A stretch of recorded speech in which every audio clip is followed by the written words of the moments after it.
This is Let's Talk Tribe, the official Let's Go Tribe podcast, episode 84, recorded on December 18th, 2017. I am your host, Matt Lyons, and on this week's podcast, the winter meetings are over, Carlos Santana is gone, and how can we ever survive without baseball? Before we get into all that, I want to thank everybody listening live now or on Facebook or wherever you may be tuning in. Please remember to subscribe to the podcast on iTunes, YouTube, wherever you listen to your favorite podcast, and consider leaving us a review. Joining me for all that and more, as always, is Jason Lucart. Jason, how you doing? I've been better. The Carlos Santana news was news that I expected to be faced with at some point this offseason. But I was holding out some hope they'd bring him back. And regardless of how realistic I thought it was, the reality of him signing with another team has been a major bummer for me. Anyone who's paid that much attention to what I've written or said at the site or on the podcast knows I adore Carlos. And so I've been pretty bummed out. That was not how I wanted to go into my weekend with finding out that I wouldn't have my beloved Lando Carlosian to cheer for in the Indians next year. So we'll talk about the sad stuff in a minute, but I think you can wasn't there one fun thing you did this weekend that you're kind of looking forward to? One minor thing. Well, the other thing I did, yes, Thursday night. I didn't wait for the weekend. Well, yeah. Thursday night, I went to see at the earliest possible opportunity The Last Jedi. But I can't say much about that because, it made $220 million this weekend. Surely there are a few people planning to see it who haven't seen it yet. I don't know who would want to see it and not have already gotten around to it. Certainly no one who's Star Wars bona fides I can respect, but there must be a few people with some sort of reason they couldn't see it yet. So I feel like I probably shouldn't say much about it at the moment. You're subtle hinting that it's me that hasn't seen it would be correct, but I do have an excuse because my wife and kids were out of town, and my wife wanted me to wait and see it with her, so we're seeing it Wednesday. So is that, or should I have just snuck off and seen it anyway and told her I didn't? Yeah, no, I definitely would have snuck off and seen it and maybe played down. All right, I don't have an excuse then. There's no excuse. What did happen this week, or I guess last week, was the winter meetings. Not quite as exciting as Star Wars. Maybe sometimes winter meetings are pretty exciting, but this has been tremendously boring. It's probably one of the least eventful I can think of in a long time, especially for the Indians. A quick recap of what they did. They did sign Melvin Upton Jr. to a minor league deal. That'll be worth $1.5 million if he makes it to the majors. He played 12 games in the minors last season, got injured, didn't play a whole lot before that. He was a solid enough career player over his career, and he's a lot younger than I thought he would be. He's 33, but I thought he was like in his late 30s at this point.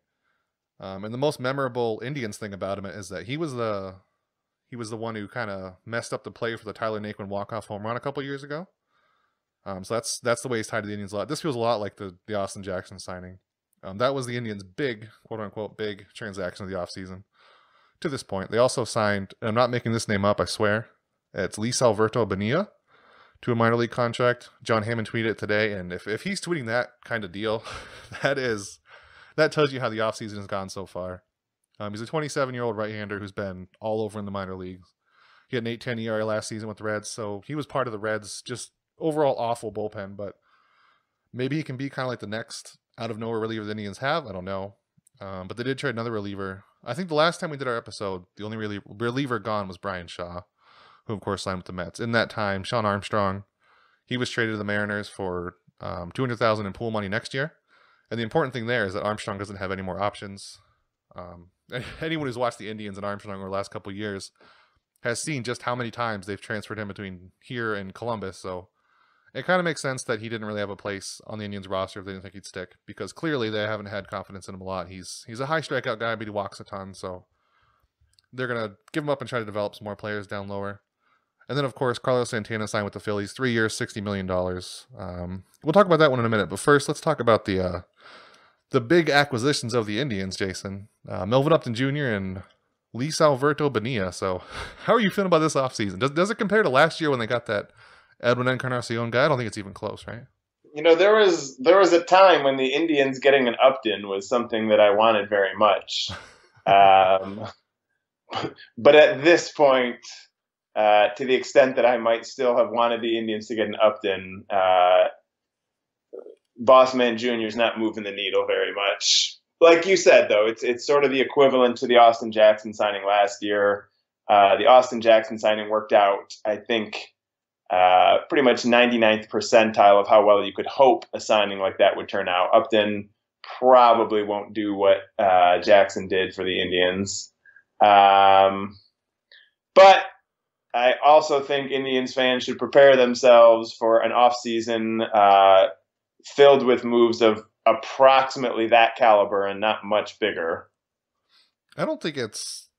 I mean, maybe he won't do as much as Austin Jackson did, but I don't think he has a chance to be pretty good. And he's only 33, and he has a surprising number of pretty good seasons. He's put up 20 home runs several times, so maybe not quite the kind of insane offensive season that Austin Jackson had, but I wouldn't be surprised if he does make the roster and then is that player again in the outfield somewhere for the Indians, like you said.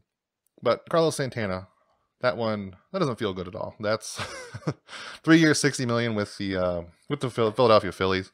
That's the same exact guaranteed money the Indians gave Edwin last year. So if that's what Santana was getting in the free agent market, which is kind of what we feared, that he would just be worth way too much, it's clear that the Indians probably really didn't have a chance. I'm sure they had an opportunity to counter that, but they just had to say no. And at that point, he was pretty much going to the Phillies because they're not going to be able to pay that much.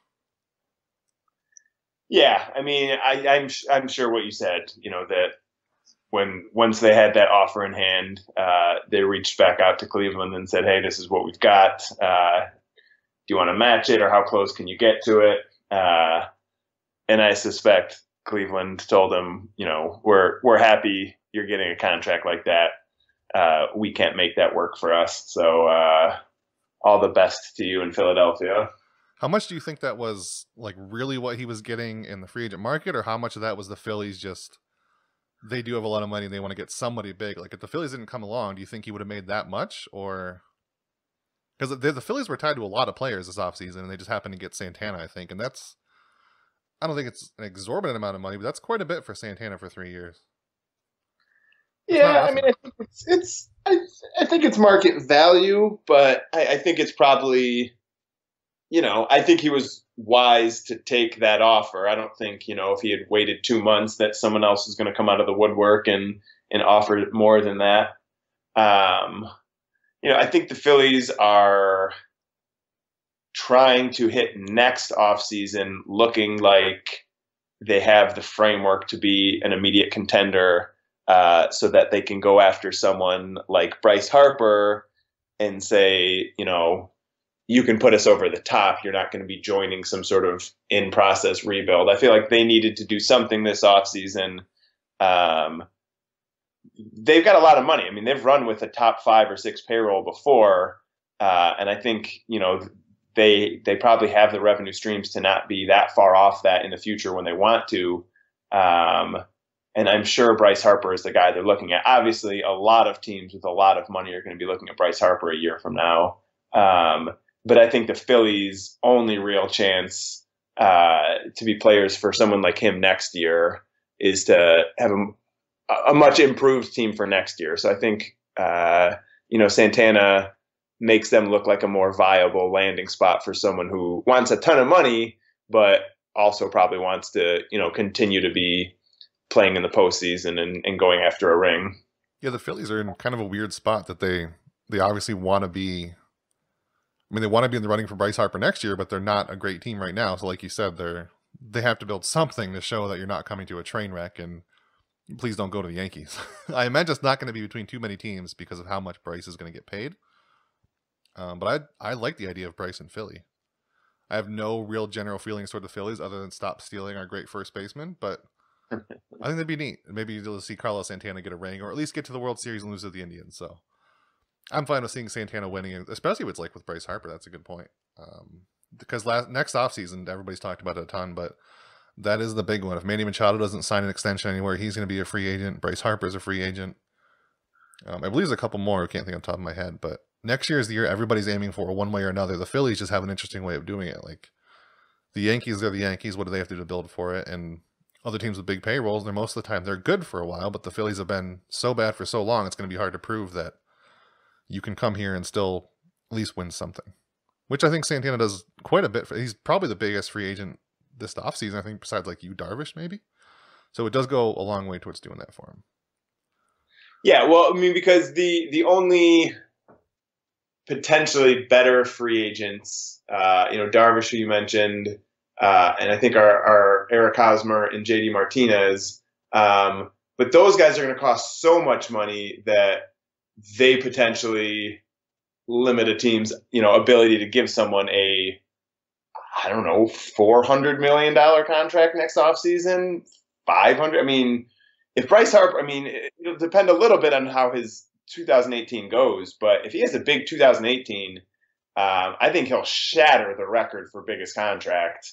And so while the Phillies have money to spend, I don't know that they wanted to hand out, $120 million contract this offseason, if that would potentially hamper them. So I think this is a good, strong move. That's not actually in 2017 Major League Baseball terms that big a commitment. Yeah, and you brought up JD Martinez, so I'm going to bring up a question that we got asked. I think it was I didn't even think of this before somebody mentioned it. Where was it? Oh no, I lost it. Somebody mentioned that Jensen Lewis tweeted. Oh, there it is. Okay, Nikolic Marco on Facebook. He asked Jensen Lewis tweeted that we should keep an eye on JD Martinez or Hosmer situation and hope the Edwin scenario happens again. That's not completely out of the question. I don't think they have the money to do it again or anything even close, but the idea of JD Martinez falling quite a bit is kind of interesting for the Indians, I think. Do you see any kind of chance of that happening? I'm not even talking about I see a 0% chance of either. I can see the market falling apart for both of those guys. But no, not to nearly the extent that would be required for the Indians to remotely have a chance. Everyone should put that idea completely out of their head. And in the case of Eric Hosmer, especially, I think it's great that the Indians are in no danger of being the team that signs him to a contract. That's a really good way of putting that. No, the Edwin Encarnacion signing did not signal that the Indians are suddenly a huge spender. It signaled that they made the big splash that they were able to make that was going to prevent them from being able to make a similar big splash in the next offseason or two. The Indians are already over their opening day 2017 payroll figure for 2018, not because they've added new players, but because existing players get more expensive the longer you have them. There's no way JD Martinez or Eric Hosmer is coming. The only player with a contract remotely like that I could fathom them signing this offseason was Santana. And that's just because I always think keeping a guy is, a little more likely to get a team to kind of overspend. The Indians aren't going to sign anyone for half the money Santana got, I don't think, at this point. Yeah, and if the Martinez contract if there's any way they'd get him, it would have to be way less than Santana, or it's going to look really bad not bringing back Carlos Santana, because he, I think, is better than JD Martinez in a lot of ways. And JD Martinez is going to get a much bigger contract, I think. Well, that's what I'm saying. Unless it got way lower, then it's going to look bad. I would say basically a 0% chance of him getting a lower contract than Santana. Yeah, it's not. That's what I'm saying. If they paid him more than what they're paying Santana, I don't think it makes any sense at all. And he'd have to drop so low that, like you said, it's just not going to happen. But back to Santana. So at MGBode_WFNY from over at Waiting for Next Year, he asked our top 5 moments of the Carlos Santana era. We're going to narrow it down to our favorite, just to kind of slim it down a little bit. But Santana, it's no secret. You said it before. You said it a lot that you love Carlos Santana. I think a lot of Indians fans do. Let's Go Tribe generally as a whole does. So what's your overall favorite moment from Carlos Santana's 8 years with the Tribe? Well, like a lot of people, the first one that maybe jumps out at me is he hit a home run in the World Series. So that was pretty big.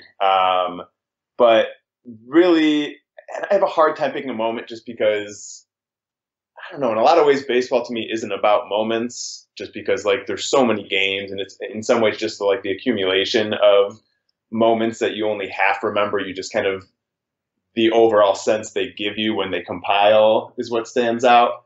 But one moment that does definitely stand out for me is from way back in 2013. I'm 98% sure it was against the White Sox at Progressive, and he had an extra inning walk-off home run It was just, like a random regular season game. But I think the reason it stands out is in between third base and home plate. He was running down the bases like a kid, and some photographer whose pictures get fed into the pictures that Let's Go Tribe can use snapped a picture of him where he sort of looks like he's skipping down the bases, his helmet's off.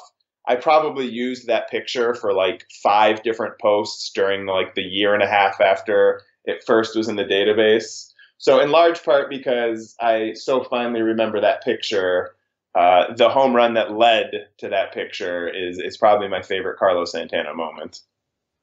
Yeah, that's a good one. It's hard to narrow down a favorite moment for him just because of so much of what he did was just draw walks. He was great at being patient at the plate. I mean, those are never exciting, but they're always really good and they always help. But mine is just really simple. It's just when he caught the ball to end the ALCS last season. That's whenever I think of Santana, that's going to be the one I always think of, is that image of him going to his knees immediately, and that was really exciting. Yeah, no, I agree. That's an outstanding image of Carlos. Is like you said, him on his knees with his arms outstretched. It's a good call. It's not like anything amazing that he did. He was just kind of there for a pop up, but it's just something that's always tied to him. I always like his home run celebration. The fact that can't remember when it was, but at one point he tweeted his daughter does it too. He had a picture of her when he hits home run on TV. She does the same exact thing. I thought that was really cute. It's not really on the field moment, but it's just one of my favorite Carlos things. It just seems like he really likes playing baseball, and he's going to be doing it with someone else for a while. The other question that MG Boat asked is all-time position player rank for Carlos Santana in Indians franchise history. This, of course, is kind of hard to do, but if you want to be really straightforward about it, I guess, just sorting by WAR overall, he's 24th in Indians history for some kind of starting point, I guess. But where would you put him in Indians position players in history? I mean, it's obviously a ton, but he's somewhere up there. He's in the top quarter just based on WAR alone. Yeah, I mean, I have a hard time with, again, like, I mean, I could do what any of us who have a play index account could do, and then Fangraphs, you don't even need that, and just kind of sort by WAR. A couple of years ago dug into like all the Indians players from my lifetime, just to put something together. And then after this season ended, some of the guys that I had looked at 2 years earlier, Santana, Brantley, Kipnis on the pitcher side, Kluber and Carrasco, just to kind of update it. And so I feel like going back 30, 35 years, and the question was specifically about position players, I feel like Santana's somewhere right around 10th, somewhere in like the 8th to 12th range. There's the guys who are clearly ahead of him, Tomei and Lofton and Manny and Bell and Sizemore and Vizquel, and I think Hafner. I think that's kind of like the clear top 7. And then I think you get into like Shin-Soo Choo and Roberto Alomar, who didn't play for the Indians that long, but was so good while he was there, and Victor Martinez and Carlos. And I think he's in sort of that tier. So somewhere right around 10. And that's really, really good to be one of like the 10 or 12 best position players in a team over 35 years. I don't think that's really his reputation. And I know a lot of people are listening to this and mentally thinking of 5 or 6 players they would immediately put above him, including probably Brantley and Kipnis in a lot of cases. But I think if you really look at it, his peak's not quite as high as a lot of those guys. But he's put in a lot of really solid seasons. And I think he's pretty high up there. Yeah, and all that comes with being a below average catcher and abysmal third baseman and just kind of figuring out his way at first base for over a year and a half. So if he was stuck at first base and good at it for a while, I think he'd be even higher than he is. But is it fair to probably say, I'm trying to make sure I don't have anybody that I'm missing here, but is he kind of the best player since Grady Sizemore? Since Grady Sizemore, he kind of bridged that gap. I know that Lindor and Ramirez are here now, but yeah, I think if you looked at like the last 10 years, going back to sort of Sizemore's last great season, so that you no longer have him at the top of the list. Yeah, I think it'd be Santana, and that's a much narrower time period, but you're still talking about basically a decade. But and he's still Corey the Kluber's absolute best in that time period too. yeah, and Corey Kluber's been the team's best player overall. But if we're just talking position players, to me, Santana goes ahead of Brantley and Kipnis. And given that Brantley and Kipnis are still under contract with the team, certainly they could pass him. And when you start to look 2-3 years down the road, then I hope Francisco Lindor and Jose Ramirez both pass him, because that would mean they both continue to be really awesome. But at this moment in time, I think Carlos Santana has done more for the Indians than anyone but Kluber on the roster. Yeah, it's got to go a long ways to saying that he made the Indians watchable for a few pretty miserable seasons, which might be kind of the reason that people have a lot of people don't see him as great as he is because he was on such bad teams a couple times, but he was still the best position player, so it's kind of a big deal. So let's see, what happened next? Oh yeah, the other thing I wanted to talk about with the bullpen, so the Indians lost Brian Shaw. He's one of the best relievers, pretty close to one of maybe the second tier in baseball, and he was one of the Indians' best relievers last year. So that's a big deal. But they also lost Sean Armstrong and Joe Smith, and immediately people were saying the Indians' bullpen is gone. It's finished. They're ruining it. What are they doing? I don't get that at all. I mean, Brian Shaw was really good. Joe Smith was kind of good for half a season, and Sean Armstrong was constantly optioned and was never very good. So I don't get. Are you seeing that? We kind of talked about bullpens last week, but are you seeing this whole the sky is falling thing for the Indians bullpen that some people seem to be, or is it just kind of an immediate overreaction to 3 players who happen to pitch in the bullpen, one of them for half a season, one for a few innings being gone all of a sudden? Yeah, I mean, to me, Shaw is the only real loss there. Which isn't to say Joe Smith's not a good pitcher, but it's not like he was a significant contributor really last year for the most part. So, yeah, I think there's just a lot of people who are prone to freaking out. So many of the questions we got this week, have to do with, how are the Indians just letting the Yankees get Stanton and letting this team do that and this team do that? And it's like they've completely lost touch with the reality of the Cleveland Indians. The Indians still have probably the best 1-2 punch at the end of the bullpen of any team in baseball. So a year from now, I think the bullpen's in serious trouble because Andrew Miller and Cody Allen will probably both be leaving after 2018. But for one more year, I think the bullpen will be pretty good. I have a pretty decent amount of confidence in Francona, getting solid innings out of guys for, setup roles, middle relief roles and stuff like that. I do think Shaw's a real loss, but it's not some major blow. And, even Carlos Santana, as much as I love him, his absence doesn't knock the Indians out of front runner in the AL Central status. And there was no plausible thing the Indians were going to do this offseason that was going to live up to the Yankees, basically taking Stanton from the Marlins, because the Marlins are a horribly run baseball team that should be folded instead of being allowed to run the way they've run for the last 10 years. Jeter's doing it the right way, Jason. Yeah. The right way. So with the Indians losing Santana, and I guess kind of the bullpen maybe, they're looking ahead now to what they can do. I don't think Melvin Upton Jr. is the end of everything. There's going to be at the very least a bunch more minor league contract signings. But if they want to go out and find some kind of bat, we talked about a lot of first basemen last week. But since we did that, one that's kind of caught my eye more and more is Yonder Alonso. He's been surprisingly kind of good with the Padres. I forget who he was. I think it was with the Padres last season again. No, it wasn't. Who was it? The A's, I think? Yeah, the A's last year was really good with him. He hit over 20 home runs. He's another one like Logan Morrison that we talked a lot about last week, that he hit a ton of home runs in a year that everybody hit home runs. And if everybody's going to hit home runs from now on, does that mean he's more valuable now? And I think it kind of might if he can keep doing it. So he's another one that could be a potential replacement for Carlos Santana, I think. Otherwise, there just isn't a whole lot out there. Merritt Rolfing, he asked, more realistic they sign Adrian Gonzalez or Logan Morrison? I guess Logan Morrison, sort of. I don't see any reason the Indians would want Adrian Gonzalez. I mean, do you? He was recently traded to the Braves and then just released just because they didn't want him. So he is out there. He could probably have like a minor league realistic deal. Just because I don't think the Indians are going to spend what Logan Morrison's going to take. I mean, I'm not like super pumped about the idea of getting Adrian Gonzalez, but I think someone like Adrian Gonzalez is the more likely outcome. Yeah, like, yeah, just some kind of minor league deal, not. So you don't think they're going to do any kind of big move at first base? It's just going to be Edwin there, and I guess maybe even Brantley there and something else in the outfield? Well, I mean, I think if they sign Adrian Gonzalez, it will be with the intent that he can be their first baseman for a lot of next year, and Encarnacion will play a little bit more than he did this year. I don't think they're giving anyone a $10 million a year contract this offseason. I'd be surprised if they gave anyone a $7 million a year contract this offseason. Yeah, that's, and yeah, Gonzalez's minor league deal wouldn't be too bad, I don't think. And yeah, anything else you think would be?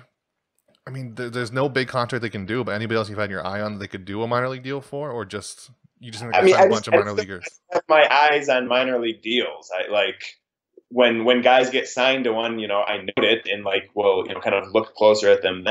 But I mean, and some of them like Austin Jackson will work out really well. But I don't have the time or the energy to try to anticipate like every potential minor acquisition like the Indians have mostly done so far this offseason. I don't think any of them move the needle that much.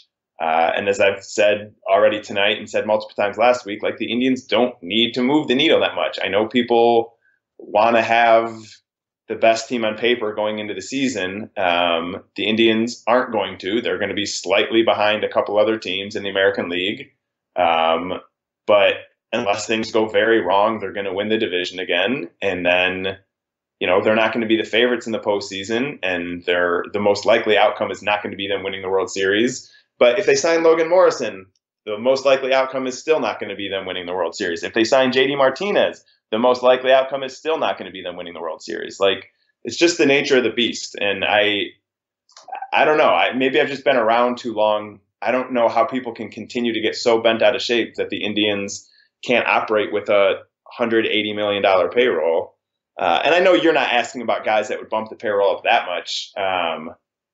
But I just feel like the caliber of player they're going to sign this offseason is guys that, unless you're making your living studying, offseason options, it's hard to be that up to speed on all of the guys they might sign. I feel like there isn't anyone who really jumps out at me as, ooh, if they got him, that would be more exciting to me than some other non-roster invitee. Do you have? Are there a couple of guys? I mean, you mentioned Lonzo, but he's obviously not going to be that kind of signing. He would be more like a Logan Morrison type acquisition. I mean, are there Melvin Upton level guys that are on your radar that you hope they get? I mean, I clearly saw Lisso Verdo Bonilla coming. I can't believe you didn't see that coming. Were you not following his rise through the minors? I was not following him on the gram. I was not aware of.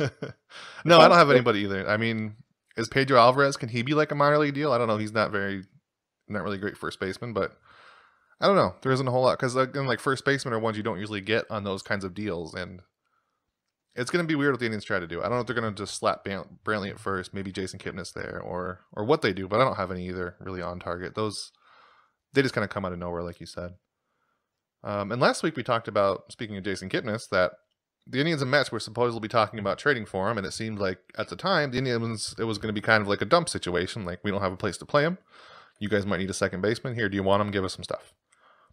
But apparently that's not the case. The New York Post had a post today where it said the Mets' buy low option was Jason Kipnis, and that was apparently, it was not going to be as cheap as they thought.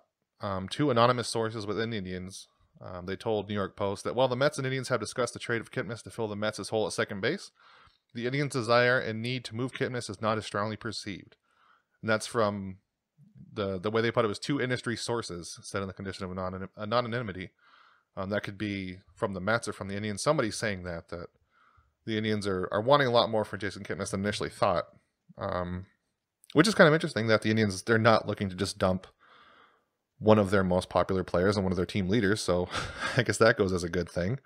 And Kipnis, to his credit, a few days ago, he said to MLB.com, "Why would I want to be traded? We're a 100-win team in the middle of our window. Why would I want to go anywhere else? It's not.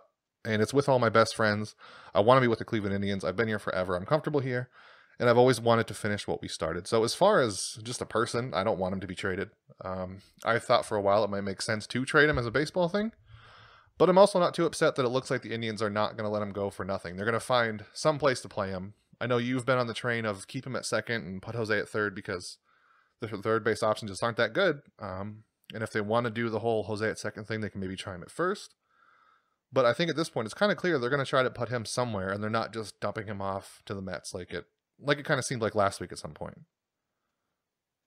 Yeah, I mean, I from the Indians' perspective, I don't think they can expect to get a lot of talent back for him. Even though he doesn't have a totally clear position situation, like I don't think giving them up for prospects makes much sense because the window is open right now. And like, that's not to say I don't want the window to still be open in 3 years. But it's one thing to have free agents sign with another team. It's another thing to trade away potentially good players for a return that you know is not going to help you next year. And the Mets to me was like, I mean, I wouldn't put it past the Mets to have gotten him, but I don't know what the Mets are doing. Like the Mets are a mess right now. And I know it wasn't that long ago that they were in the World Series, and I know they had health stuff and could potentially bounce back quite a bit this year, but the Mets were bad this year. They were not Jason Kipnis away from being in contention or anything like that. I feel like the Mets should probably be reevaluating what their plan is rather than trying to trade for Jason Kipnis. Well, again, he was initially their buy low option, in quotes from the New York Post. So I guess he's not like it wasn't planned to be their fix. It was just they're kind of take a gamble on a guy who might be had for cheap, but it just turns out he wasn't as cheap as they thought. Yeah. So I don't know. I mean, to me, the potential of freeing up the money in order to keep Santana was appealing just because ultimately I'd rather have Santana than Kipnis. But at this point, the money they would save from if they didn't have Kipnis' contract wouldn't be JD Martinez money. Wouldn't be Eric Hosmer money, and thank goodness, because again, I want nothing to do with him. And the other possible guys they would use it on just don't really appeal to me that much. At this point, I think I would rather they just keep Kipnis and, hope something shakes out the right way with, who plays what position. And obviously, above all else, hope that he's healthy and, back to his 2016, 2015 form, after a rough year this year. So jokingly or not, every week we get asked a bunch of questions. How do I survive without baseball? How do I survive without Carlos Santana? Baseball is so many months away. What do we do in the meantime? So you had the neat idea. Let's give suggestions. We always kind of ignore those questions because they're not baseball related, but there's not a whole lot of baseball going on right now. We're not going to be recording for another couple weeks because of New Year's and Christmas and all that good stuff. So here's some stuff you guys can do between now and at least when we get back, other than binge watch, listen to our episodes, of course, but at least until we get back, at least till the season starts. Some kind of things you can do to fill your time in the off season. I have quite a few, but I'm gonna let you go first, Jason. Did you have a couple kind of shows, movies, any games, anything people can do to fill their time before baseball's back? I mean, it's a good time of year to see movies. With the baby at home, my winter movie going will be more limited than usual. But certainly, it's a good time of year.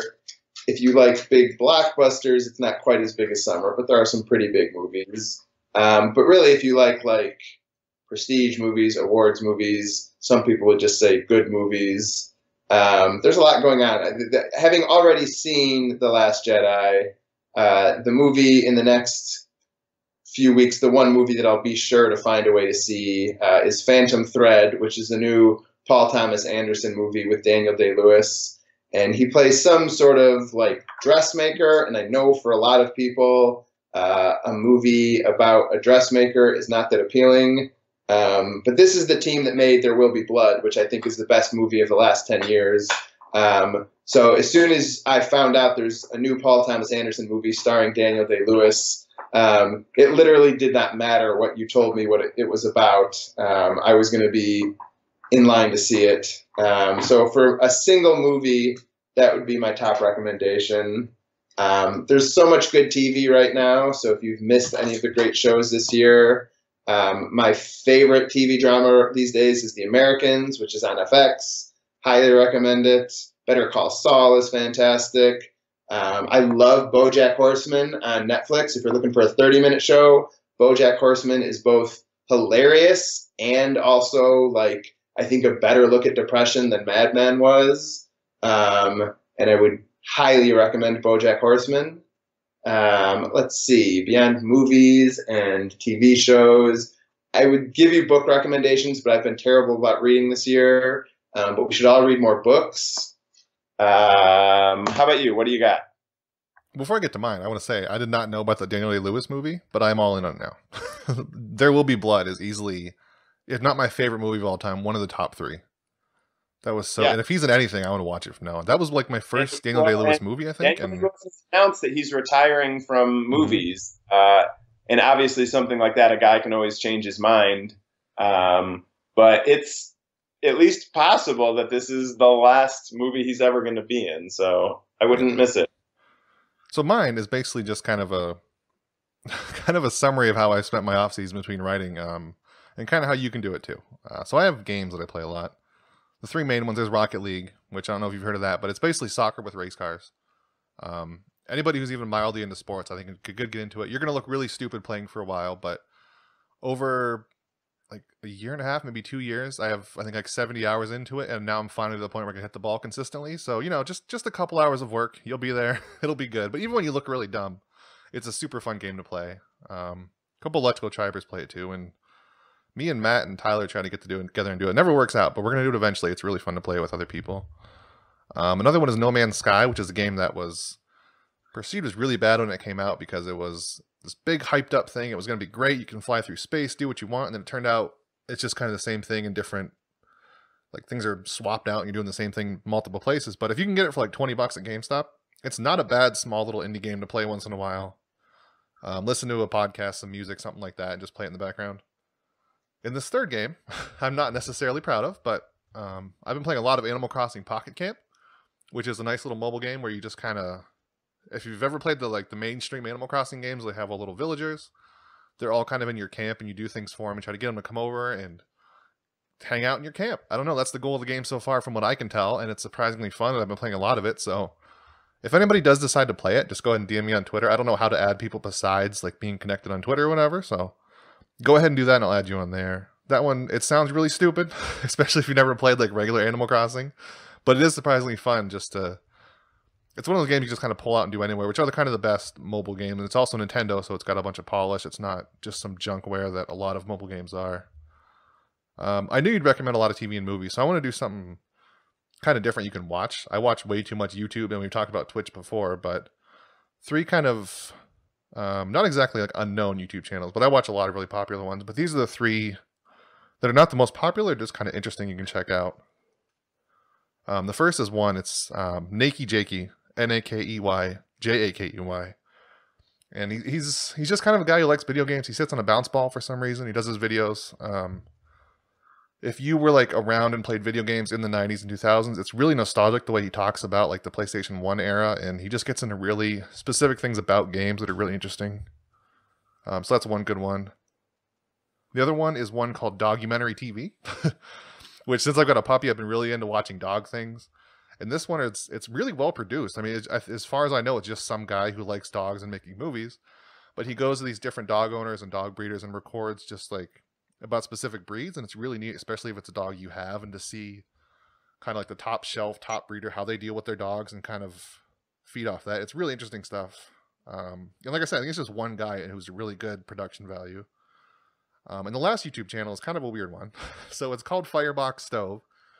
It's literally just this guy who goes camping, and he invented this little like metal stove thing where you can cook on it really easily. It packs up really tightly. It's all just one big ad, but he never like hides it. He just points out, this is the thing I made. I'm using it. Watch my channel. And it's like really, if you've ever watched Survivor Man, like Man vs. Wild, that kind of stuff, it's like that, but way more down to earth. It's hard to describe how to watch, but I just use it as background on it. It's really relaxing. It makes me want to cook anything with hash browns, because this guy, he'll make like, he catches fish and he just rubs butter in the little bowl and puts fish in it and puts hash browns in it. And I don't know, it's just really weird to watch, and it's kind of fun.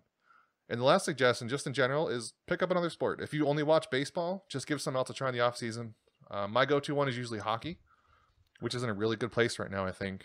A lot of fun teams. I like the Devils. They're weirdly good and also kind of bad, but they're going to collapse soon. I try to think of a baseball equivalent for what the Devils are right now, but they're kind of a team who's been winning. They're like a team with a really bad Pythag record. They're going to be out eventually, but right now they're fun. So, but hockey is a lot of fun to watch if you've never watched it before. Basketball, I'm sure, is pretty fun. I know you watch that. And football, if you like a slow moving train wreck, go ahead and check that out. But there are lots of other sports to watch besides baseball. If you're just kind of tired of the boring, slow off season we have, just go ahead and give it a shot. If you play Sonic the Hedgehog 2, hit me up. There is a new Sonic game, Jason. You got to check that one out. I don't want anything to do with a new Sonic game. Well, no, it's called Sonic Mania. It's made by a bunch of like fans, and it's basically like the classic Sonic games, but they're not. I don't know how to describe it. They're like made in the same. It's the same style, the same general mechanics, but like it's an actually good new Sonic game, which has not been able to be said since like Sonic 2. So it's been a long time. But would you really not want to play soccer with race cars? Come on, Jason. I mean, I wouldn't want to play soccer with race cars with people who have played soccer with race cars before. Like at some point when I was gone, my friends got into Call of Duty and I came back and it was like, well, I'm never going to catch up to them. And I have no interest in just running around getting shot in the head every 10 seconds, not knowing who by. So I just made a decision to never play Call of Duty. And roughly around the same time, basically stopped playing video games in general. And while I admire people who do have the time for it, I don't know what I would cut down on to have the time for it. Yeah, that's right. That's usually my time to watch. When it's not baseball, which I have to watch and like write about, like I'll watch like hockey and play at the same time. So it's kind of like my second screen thing at this point. It's fun. It's just really, you're going to look really stupid for a really long time. And try to look up videos of people who are really good at it and then play for 5 seconds and you'll feel even worse because the people who are good are just flying through the air and getting these crazy shots. Meanwhile, you're like struggling to hit the ball off the ground. So fun stuff. Anything you got fun coming up till next week, Jay? Or I guess not next week. In the next couple weeks, going to be Christmas, New Year's. Yeah, just finishing up before winter break and then trying to enjoy winter break. Looking forward to that. Every teacher's favorite 2 weeks of the school year. This is your second. Is this your second year with the baby or first? It would be first Christmas. Oh, really? I thought she was older for some reason. But are you guys traveling with her and everything? No, people are coming here, so we're not traveling. And that's not bad. I mean, it's, there's a level of excitement about, her first Christmas and stuff. There's also a level of like, she has no idea what's going on. It'll be a while before Christmas really feel like Christmas with her. But I'm sure she'll enjoy sharing some paper. Even I can't remember what I got for my kids for the first Christmas, let alone them remember again. But I remember it being a big deal at the time. So that's fun. I'm going to be watching Star Wars. That's about it. Trying to hope something happens with baseball, playing Rocket League, and playing a little Animal Crossing game, which is surprisingly fun.